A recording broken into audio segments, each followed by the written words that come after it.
ഞാൻ നിങ്ങളോട് പറയട്ടെ, ഞാൻ രക്ഷിക്കപ്പെട്ടതിന് ശേഷം ആദ്യം ഞാൻ കണ്ടെത്തിയ ഒരു കാര്യം ഇതായിരുന്നു. എനിക്ക് രക്ഷയുടെ അനുഭവം ഉണ്ടാകുന്നതിന് മുമ്പ് ഇന്ത്യ ഗവൺമെൻറ്റിന് ഞാൻ കൊടുക്കേണ്ട എല്ലാ നികുതിയും ഞാൻ കൊടുത്തിരുന്നില്ല എന്ന കാര്യമാണ്. അത് ഞാൻ രക്ഷിക്കപ്പെടുന്നതിന് മുമ്പാണ്. എന്നാൽ ദൈവവചനത്തിൽ റോമാലേഖനം 13:8 ഒരു മനുഷ്യനോടും ഒന്നും കടപ്പെട്ടിരിക്കരുത് എന്ന് ഞാൻ വായിച്ചു. റോമാലേഖനം 13 നികുതി കൊടുക്കേണ്ടവന് നികുതി കൊടുക്കണം എന്ന് എഴുതിയിരിക്കുന്നത് ഞാൻ കണ്ടു. അത് അറിയായ്മയുടെ കാലമാണെന്ന് എനിക്ക് വേണമെങ്കിൽ പറയാം. ശരിയാണ്. എന്നാൽ ഗവൺമെൻറ് കൊടുക്കുന്ന പണം കൊടുക്കാതെ അവരെ വഞ്ചിച്ചു.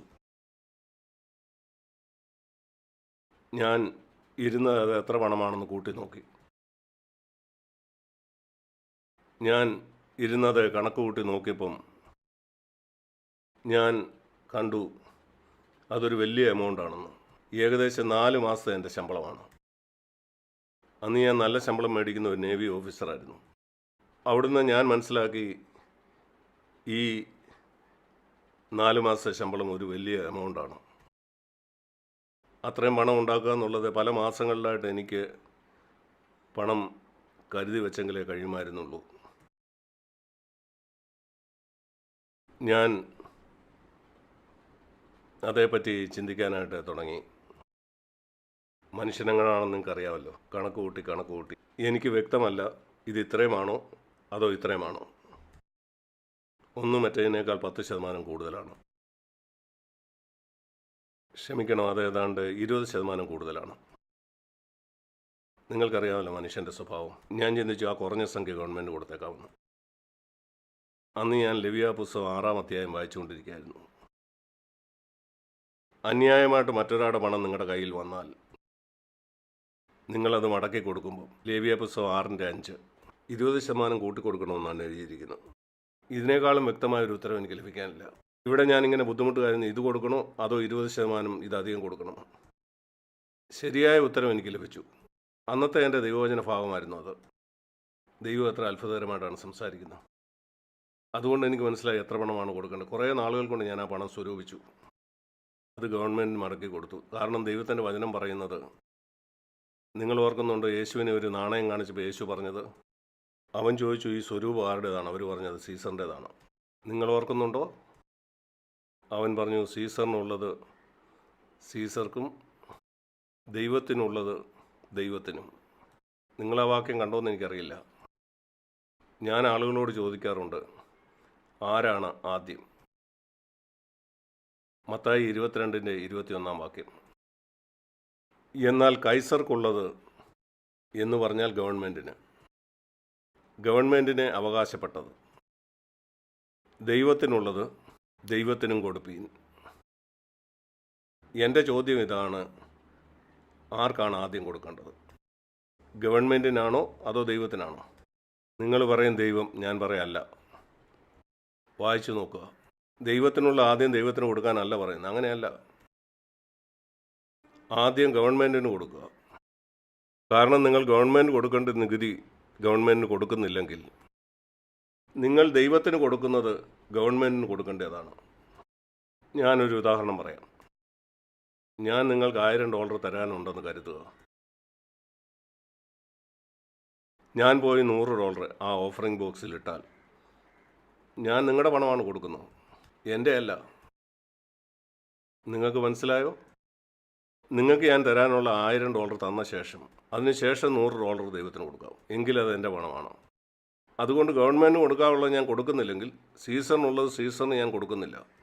അങ്ങനെയെങ്കിൽ ഞാൻ സീസറിൻ്റെ പണം മോഷ്ടിച്ച് ദൈവത്തിന് കൊടുക്കുകയാണ്. ദൈവം അത് സ്വീകരിക്കത്തില്ല. എനിക്കത് മനസ്സിലായി. 1960 മറ്റോ ആണെന്ന് തോന്നുന്നു, ഞാൻ ആ പണം കൊടുത്തു തീർക്കാനിടയായി. ഞാൻ 1960 അത് ചെയ്തില്ലായിരുന്നെങ്കിൽ ഇപ്പം 2021 ഈ 61 കൊല്ലവും ഞാൻ എൻ്റെ കാലിൽ ഒരു ചങ്ങല ഇട്ടവനായിട്ട് ഈ ക്രിസ്തീയ ഓട്ടം ഓടാനായിട്ട് ശ്രമിക്കുകയായിരിക്കും. ഞാൻ അങ്ങനെ ചെയ്തിരുന്നെങ്കിൽ എൻ്റെ ക്രിസ്തീയ ജീവിതത്തിൽ ഒരിക്കലും എനിക്ക് മുന്നേറ്റം ഉണ്ടാകുമായിരുന്നില്ല. അനേക ക്രിസ്ത്യാനികൾ അവരുടെ കാലിൽ ഒരു ചങ്ങല ധരിച്ചുകൊണ്ടാണ് ഈ ഓട്ടം ഓടിക്കൊണ്ടിരിക്കുന്നത്. അതുകൊണ്ടാണ് അവർ മാന്യമുള്ളവരായിട്ടിരിക്കുന്നത്.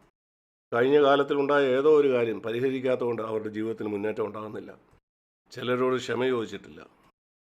ഞാൻ ഓർക്കുന്നത്, ഞാൻ കുട്ടിയായിരുന്നപ്പോൾ സ്റ്റാമ്പുകൾ ഞാൻ ശേഖരിക്കുമായിരുന്നു. എൻ്റെ കൂട്ടുകാരൻ കാണാതിരുന്നപ്പോൾ ഞാൻ അവൻ്റെ ഒരു സ്റ്റാമ്പ് അവൻ്റെ മോഷ്ടിച്ചു. ദൈവം എന്നോട് പറഞ്ഞു, പോയി അവനോട് ക്ഷമ ചോദിക്കുക. ഇപ്പം ഞാനോ അവനോ സ്റ്റാമ്പ് ശേഖരിക്കുന്നില്ല. അതിൻ്റെ തത്വം ഇതാണ്: ഞാനൊരു കാര്യം മോഷ്ടിച്ചു. ഞാൻ പറയട്ടെ, പണം തിരിച്ചു കൊടുക്കുന്നതിനേക്കാൾ ബുദ്ധിമുട്ടാണ് ഈ കാര്യത്തിന് ക്ഷമ ചോദിച്ചുകൊണ്ട് എഴുത്തെഴുതുന്നത്. ഞാനിരുന്ന് ആ ലെറ്റർ എഴുതി. ഞാൻ അദ്ദേഹത്തോട് പറഞ്ഞു, പ്രിയ സ്നേഹിത, 10-15 കൊല്ലം മുമ്പേ നമ്മൾ സ്റ്റാമ്പ് കളക്ട് ചെയ്യുമ്പോൾ നിൻ്റെ ഒരു സ്റ്റാമ്പ് ഞാൻ മോഷ്ടിച്ച് എന്നോട് ക്ഷമിക്കണം. ഞാൻ നിങ്ങളോട് പറയട്ടെ, ഇതുപോലെയുള്ള നിങ്ങളുടെ ജീവിതത്തിലുള്ള കൊച്ചു കാര്യങ്ങൾ നിങ്ങൾ പരിഹരിക്കാൻ തുടങ്ങിയാൽ ദൈവം നിങ്ങൾക്ക് ചെറിയ കാര്യങ്ങളിൽ പോലും ദൈവത്തിൻ്റെ അധികാരം തരും. എൻ്റെ ജീവിതത്തിൽ ഞാൻ അതാണ് ആഗ്രഹിച്ചത്. ഞാൻ കർത്താവിനോട് പറഞ്ഞു, കർത്താവ്, എനിക്കൊരു പ്രസംഗനാണ്, എൻ്റെ ശുശ്രൂഷയിൽ എനിക്ക് അധികാരം വേണം. പിശാചിൻ്റെ മേൽ ഉള്ള അധികാരം, ആളുകളെ സ്വതന്ത്രമാക്കാനുള്ള അധികാരം, സഭകൾ സ്ഥാപിക്കാനുള്ള അധികാരം, ദൈവത്തിൻ്റെ അഭിഷേകവും തീയും ഞാൻ ദൈവത്തിൻ്റെ വചനം സംസാരിക്കുമ്പോൾ അതിൽ കാണണം. അതിനുവേണ്ടി എന്ത് വില കൊടുക്കാനും ഞാൻ തയ്യാറാണ്. ഞാൻ ആഗ്രഹിക്കുന്നു നിങ്ങളെല്ലാവരും അത് പറയണമെന്ന്. നിങ്ങളൊരു പുരുഷനോ ഒരു സ്ത്രീയോ ആയിക്കോട്ടെ, ഒരു ചെറുപ്പക്കാരനോ ഒരു ചെറുപ്പക്കാരി, ഒരു കുട്ടി, അധികാരത്തിൻ്റെ ഈ പ്രമാണം നിങ്ങൾ പഠിക്കുക. പറയുക, കർത്താവെ, ഒരു സമയത്തും എനിക്ക് എൻ്റെ ഇഷ്ടം ചെയ്യേണ്ട. ഞാൻ എന്ത് നിൻ്റെ തിരുവചനത്തെ വായിക്കുമോ അതാണ് നിൻ്റെ ഇഷ്ടം, ഞാനത് ചെയ്യും. അതെന്ത് തന്നെയാണെങ്കിലും ആർക്കും ഒന്നും കടപ്പെട്ടിരിക്കരുത്. ഞാൻ ആർക്കും കടപ്പെട്ടിരിക്കാൻ ആഗ്രഹിക്കുന്നില്ല. ദൈവം എൻ്റെ സാക്ഷിയാണ്. 62 കൊല്ലമായി ഞാൻ വീണ്ടും ജനിക്കപ്പെട്ട ഒരു ക്രിസ്ത്യാനിയായിട്ട് ഇന്ന് വരെ ഒരാളുടെ നിന്നും ഒരു പൈസ പോലും ഞാൻ ഒരിക്കലും കടപ്പെട്ടിട്ടില്ല. ഞാനത് ചെയ്യില്ല. കാരണം റോമാലേഖനം 13:8, ഞാനും എൻ്റെ ഭാര്യയും വളരെ ദരിദ്രനായെന്ന കാലം ഞാൻ ഓർക്കുന്നു. ഞങ്ങൾ പറഞ്ഞു, ഞങ്ങൾക്കുള്ളതിനകത്ത് ഞങ്ങൾ ജീവിക്കും. അനേക വർഷങ്ങൾ ഞങ്ങൾ അല്പം കൊണ്ട് ജീവിച്ചു. ഞങ്ങൾ തീരുമാനിച്ച് ഞങ്ങൾ കടം വാങ്ങുകയില്ല. ഞങ്ങൾ ഒരിക്കലും വിശ്വസിച്ചില്ല, ഇപ്പം വാങ്ങൂ പിന്നെ കൊടുക്കാം, അത് കടമാണ്. ഞങ്ങൾ ഒരിക്കലും ചെയ്തില്ല. ഞങ്ങൾക്കൊരു വാഷിംഗ് മെഷീൻ മേടിക്കാൻ കഴിയുമായിരുന്നില്ലെങ്കിൽ യേശു തുണി കഴുകിയ പോലെ ഞങ്ങളുടെ കൈ കൊണ്ട് കഴുകും. യേശു എങ്ങനെയാണ് തുണി കഴുകിയെന്ന് നിങ്ങൾ ചിന്തിക്കുന്നത്? അന്ന് പൈപ്പ് കൊണ്ടായിരുന്നില്ല. അതുകൊണ്ട് അവർക്ക് വെള്ളം വേണമായിരുന്നു. ഒരു ബക്കറ്റും എടുത്തുകൊണ്ട് ഒരു കുളത്തിൽ നിന്ന് കോരിക്കൊണ്ട് വരണമായിരുന്നു. അങ്ങനെ തുണി കഴുകണമായിരുന്നു. അങ്ങനെയാണ് എൻ്റെ ഭാര്യയും ഞാനും അത് ചെയ്തുകൊണ്ടിരുന്നത്. പിന്നീട് ഒരു വാഷിംഗ് മെഷീൻ മേടിക്കാൻ ഞങ്ങൾക്ക് കഴിഞ്ഞപ്പോൾ ഞങ്ങൾ ഒരെണ്ണം മേടിച്ചു. എന്നാൽ ഒരിക്കലും ഇപ്പം മേടിക്കുക പിന്നെ കൊടുക്കുക അങ്ങനെ ആയിരുന്നില്ല. എൻ്റെ പ്രിയ സഹോദരന്മാരെ, ഇതുപോലുള്ള കൊച്ചു കാര്യങ്ങളിൽ നിങ്ങൾ പറയാം അത് കൊച്ചു കാര്യമല്ല. ശരിയാണ്, അത് ചെറിയ കാര്യമാണ്. ഇങ്ങനെയാണ് പലതും നഷ്ടമാവുന്നത്. നിങ്ങളുടെ പാത്രത്തിലുള്ള വെള്ളം മുഴുവൻ ഒഴുകിപ്പോകാൻ ഒരു ചെറിയ സുഷിരം മതി. വലിയ സുഷിരം വേണ്ട, ഒരു ചെറിയ സുഷിരം. ദൈവത്തിൻ്റെ അധികാരത്തിന് നിങ്ങൾ സമർപ്പിക്കാത്ത ഒരു ചെറിയ കാര്യമായിരിക്കും നിങ്ങളുടെ ജീവിതത്തിലുള്ളത്. നിങ്ങളെ അനുസരിക്കാനായിട്ട് നിങ്ങളുടെ കുഞ്ഞുങ്ങളെ പഠിപ്പിക്കുക. അതാണ് ഏറ്റവും വലിയ പാഠം. അത് കണക്കിനേക്കാളും കെമിസ്ട്രിയേക്കാളും ബയോളജിയേക്കാളും അതെല്ലാം പഠിപ്പിക്കണം, നല്ലതാണ്. എന്നാൽ അനുസരണം അവരെ പഠിപ്പിക്കുക, സത്യം പറയാൻ അവരെ പഠിപ്പിക്കുക. കുഞ്ഞുങ്ങളായപ്പം തൊട്ട് എൻ്റെ കുഞ്ഞുങ്ങളെ പഠിപ്പിച്ച 2 കാര്യമാണത്. പെട്ടെന്നുള്ള അനുസരണം, സത്യം പറയുക, അതുപോലെ ക്ഷമ ചോദിക്കുക. ആരോടെങ്കിലും നിങ്ങൾ മോശമായിട്ട് സംസാരിച്ചാൽ എപ്പോഴും മമ്മിയോട് മോശമായിട്ട് സംസാരിച്ചോ, പോയി ക്ഷമ ചോദിക്കുക. മറ്റെല്ലാം വിടുക, അത് പിന്നെ ആട്ടെ. അതുകൊണ്ട് എനിക്ക് ദുഃഖിക്കേണ്ടി വന്നിട്ടില്ല. അധികാരത്തിന് കീഴ്പ്പെട്ടിരിക്കുക എന്നുള്ളത് വളരെ പ്രധാനപ്പെട്ട ഒരു കാര്യമാണ്. ഈ പ്രപഞ്ചം അങ്ങനെയാണ് ചലിക്കുന്നത്, ത്യാഗത്തിൻ്റെ പ്രമാണത്തിലും അനുസരണത്തിൻ്റെ പ്രമാണത്തിലും.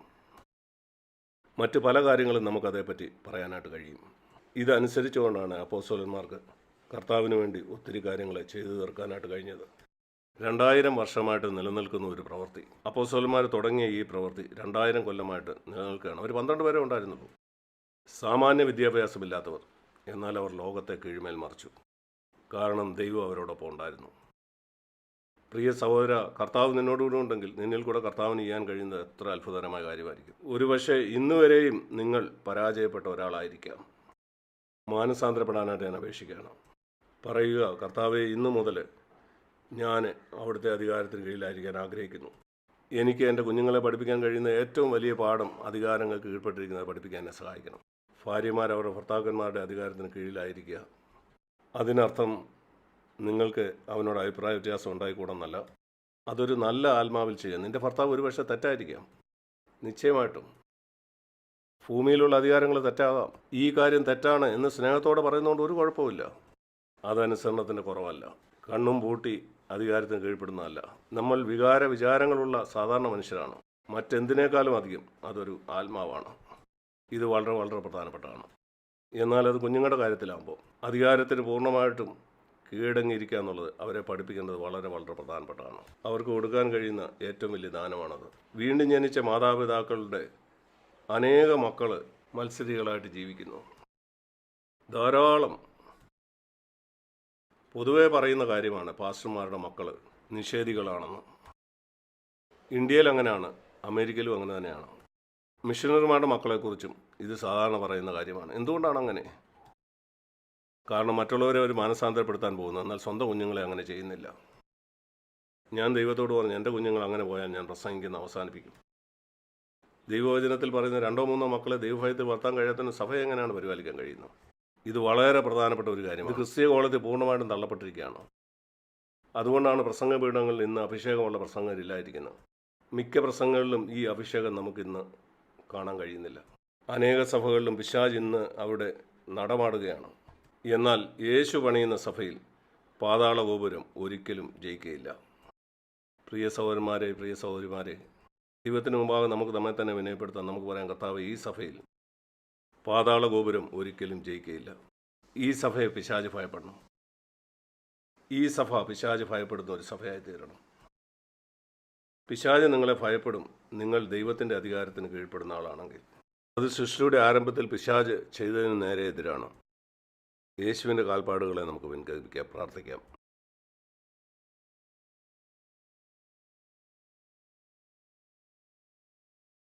കർത്താവ് നിങ്ങളോട് സംസാരിച്ച് നിങ്ങൾ ഗൗരവത്തിലെടുക്കുകയും അതിനെപ്പറ്റി ചിന്തിക്കുകയും ചെയ്യുക. സ്വർഗീയ പിതാവേ, ഇന്ന് ഞങ്ങൾ കേട്ട ഈ സത്യത്താൽ ഞങ്ങൾ പിടിക്കപ്പെടാനായിട്ട് നീ ഞങ്ങളെ സഹായിക്കണേ. അങ്ങനെ നിലനിൽക്കുന്ന ഫലങ്ങൾ ഉണ്ടാകാനായിട്ട് ഞങ്ങളെ സഹായിക്കണേ. യേശുവിൻ്റെ നാമത്തിൽ പ്രാർത്ഥിക്കുന്നു. ആമേൻ.